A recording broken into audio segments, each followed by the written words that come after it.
আইন উপদেষ্টা আসিফ নজরুল বলেছেন, কাউকে গ্রেফতারে আইন শৃঙ্খলা বাহিনীর নেমপ্লেট ও পরিচয়পত্র দেখাতে হবে। একই সঙ্গে গ্রেফতারের 12 ঘন্টার মধ্যে পরিবারকে জানাতে হবে। ফৌজদারি কার্যবিধিতে এমন সংশোধন আনতে যাচ্ছে সরকার। উপদেষ্টা পরিষদের বৈঠক শেষে কথা জানান তিনি। আর স্থানীয় সরকার নির্বাচনে দলীয় প্রতীক থাকছে না বলে জানিয়েছেন স্থানীয় সরকার উপদেষ্টা আসিফ মাহমুদ সাজিম ভুঁইয়া। আব্দুল আহাদের প্রতিবেদনে দেখুন বিস্তারিত।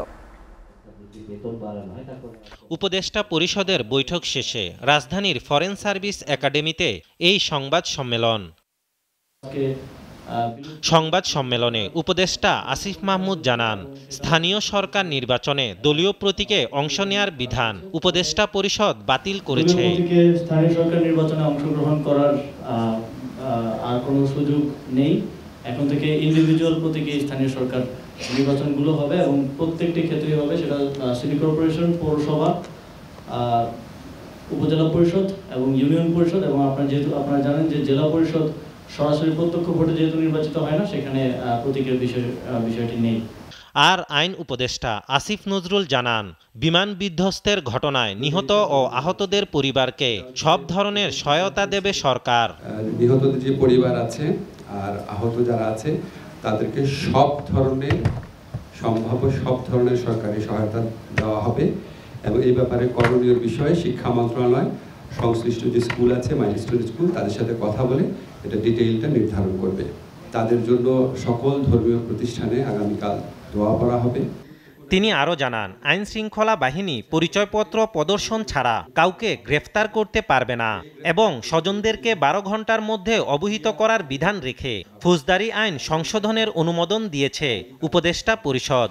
যে ব্যক্তি গ্রেফতার হচ্ছে উনি চাহিদা মাত্র, যে পুলিশ গ্রেফতার করছে তাকে আইডেন্টিটি কার্ড দেখাতে হবে, এটা ম্যান্ডেটরি।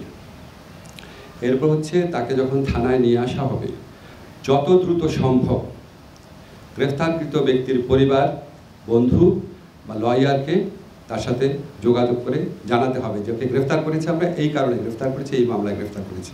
প্রধান উপদেষ্টার প্রেস সচিব শফিকুল আলম জানান, গোপালগঞ্জের ঘটনায় সাবেক বিচারপতি ডক্টর মোহাম্মদ আবু তারিকের নেতৃত্বে একটি তদন্ত কমিশন গঠন করা হয়েছে।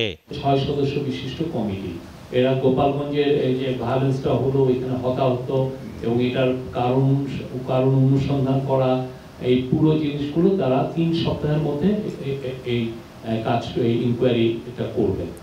আব্দুল আহাদ, এসটিভি, ঢাকা।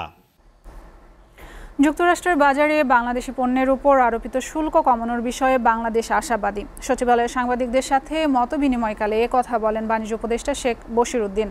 বাণিজ্য উপদেষ্টা জানান, আরোপিত বাড়তি শুল্ক কমানোর ক্ষেত্রে মার্কিন বাণিজ্য প্রতিনিধি দলের সঙ্গে আবারও বৈঠকের অনুরোধ করা হয়েছে। মার্কিন বাণিজ্য প্রতিনিধি দল শুক্রবার অনলাইন মিটিংয়ে একটি শিডিউল দিয়েছে, জানিয়ে বাণিজ্য উপদেষ্টা বলেন, শুল্ক পদ্ধতি ও আইনি কাঠামোর কারণে লবিস্ট দিয়ে এই বাড়তি শুল্ক সমস্যার সমাধান সম্ভব নয়। দেশের স্বার্থ রক্ষায় সরকার সব ধরনের চেষ্টা চালিয়ে যাচ্ছে বলেও জানান শেখ বশিরউদ্দিন। আমাদের জন্য যেরকম প্রয়োজন, যুক্তরাষ্ট্রের জন্যও প্রয়োজন। যুক্তরাষ্ট্র এবং আমরা এই বিষয়ে আমাদের কর্মকাণ্ড কোনো স্থবিরতা নেই, আমাদের কর্মকাণ্ড যথেষ্ট গতিশীলতার সাথে আগাচ্ছে এবং আমরা আমাদের অবস্থানগুলোকে মানে সঠিকভাবে তুলে ধরেছি। সক্ষমতার ভিত্তিতে আমাদের যা করণীয় সেই তুলে ধরার পরিপ্রেক্ষিতে আমরা এখন ওনাদের থেকে যেটা বলেছে আমন্ত্রণের অপেক্ষায় আছে, আমন্ত্রণ পেলেই চলে যাব।